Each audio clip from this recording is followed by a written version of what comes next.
At dahil walang pasok ngayon at nag-crave ako ng pansit, gagawa tayo ng pansit na basa with gulay. Maggisa lang tayo ng sibuyas, bawang, karne, pork ang gamit ko, haluin natin at gisa-gisahin.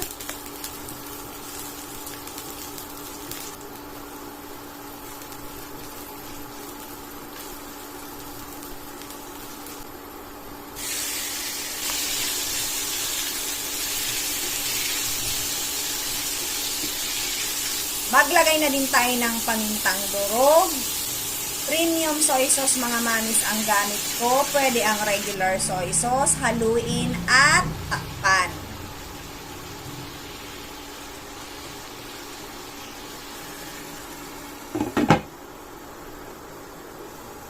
I-check natin, halu-haluin at kapag hindi pa masyadong luto ang karne, magdagdag ng tubig.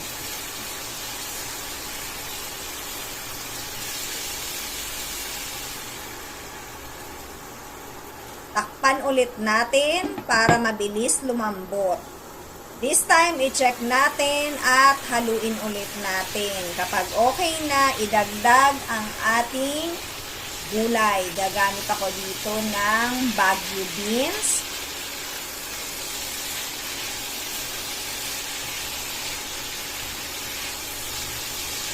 At para maiba naman, pechay ang ginamit ko.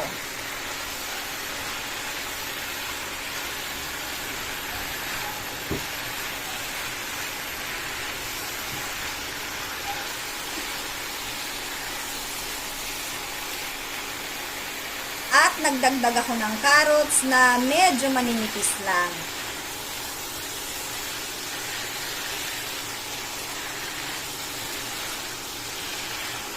At okay na to, pwede nyo nang iset aside. Same lutuan mga mamis, naglagay ako ng maraming hot water, tansyameter tayo this time. Maglagay ng pamintang durog, premium soy sauce ang gamit ko at ang pampasarap na oyster sauce. Nagdagdag din ako dito ng dark soy sauce para medyo darker ang color ng ating sabaw at naglagay ako ng sugar, optional lang yan kung gusto nyo medyo manamis-namis, at isang pork cube. Haluin at pakuluin. Kapag kumukulo na, idagdag na natin ang Good Life egg noodles para extra sustansya. More nutritious dahil ito ay made with real eggs. At ito mga mamis ay steam not fried.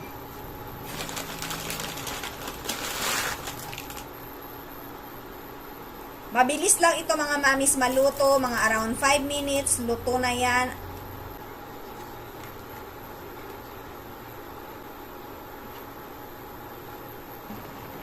Nagdagdag ako ng cornstarch with water para medyo malapot ang sabaw.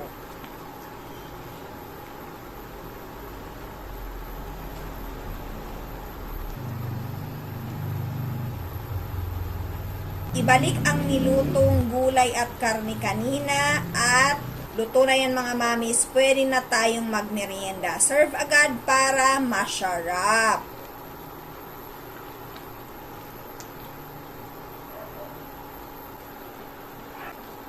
So kung mapapansin nyo, ang ganda ng kulay ng ating pansit na basa with gulay. So plating na tayo!